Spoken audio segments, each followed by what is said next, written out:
Hi, this is Thea. You just watched my video and now I want you to show how I did it, why I did it the way I did it.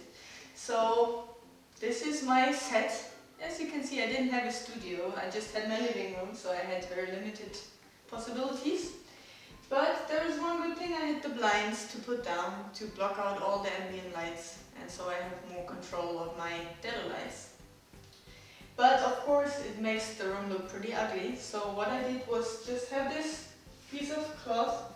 I put it up now so you can see the behind, but I will let it down later.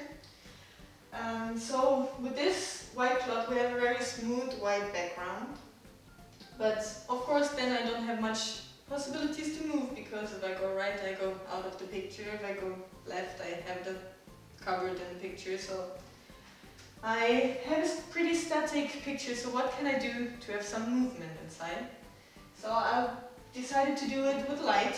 So I have these two DLHM4 lights in the background, and I put color gels inside. It's actually basically a color gel and a diffuser. I chose Tough Frost to have a very tough diffusion, so you have very soft colored lights in the background, because otherwise you have these circles on the white cloth which will look pretty ugly. So I put these inside, and we decided to just, play a song. And this song has two phases. The first part is pretty slow and dark, so I decided to have very cool colors on the background, so like blue, green, and I wanted the picture to be very dark, so I didn't want to reveal the guitar player yet. So I just put a backlight to have just a small outline to see the guitar player better, but not reveal his face. So then, in the second part, of course I wanted to have a change. I didn't want the whole song to be same, so the second part is a bit faster, so I chose to have different colors in the back, like more warm colors, yellow and red. And I wanted to separate them more than in the first part of the song. So actually what I did was just turn the lights a bit and move these blinds. So they are separated from each other. Before they were just open and more in the middle. Now they are more separated from each other. So what I also wanted to do in the second part was introduce the guitar player. So I put this key light here.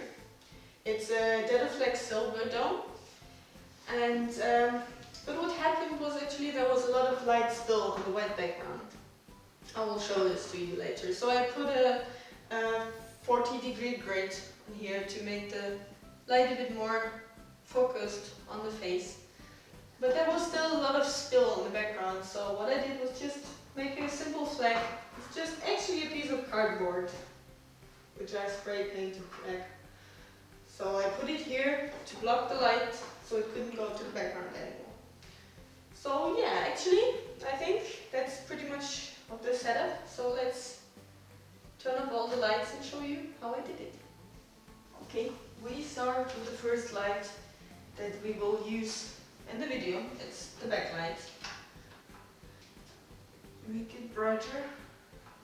So now you'll have lens flare, of course, so I will adjust the brown doors a bit, make the light more focused. So now we have a nice outline on this side, but also on the shoulder and a bit on the guitar, which we also want to see. So let's have a look at the back. Before the curtain is down, I will show you what I did to the lights in the back. So you can open them, and actually just what I did was dim them up and down to the rhythm of the music, which is very well here because the dimming is very smooth, so you can do it well in the rhythm of the music. Okay, now let's have a look at the key light. So as you see right now, it casts a pretty harsh light on the face and actually also on the background. So there are hard shadows, as you can see the shadow of the person. We don't really like that, so we want a soft light and also the light actually just on the face, not on the background. So what we will do first is make the light softer. We have a diffuser here, so I will add a diffuser. So as you can see, it's already much softer, but still it's a bit hard to control. It's not just on the face, it's also on the background. So to make it a bit more focused, I'll add the 40 degree grid. Yeah, so I guess you see the difference. There is much less light on the background, much more on the face. Okay. But still there's a bit of still on the background, so let's put a flag. So yeah. Now we have light on the face on this side, but no on the background, so that's what we want to have. Okay, so this is how I did my video. Thank you for watching. Bye!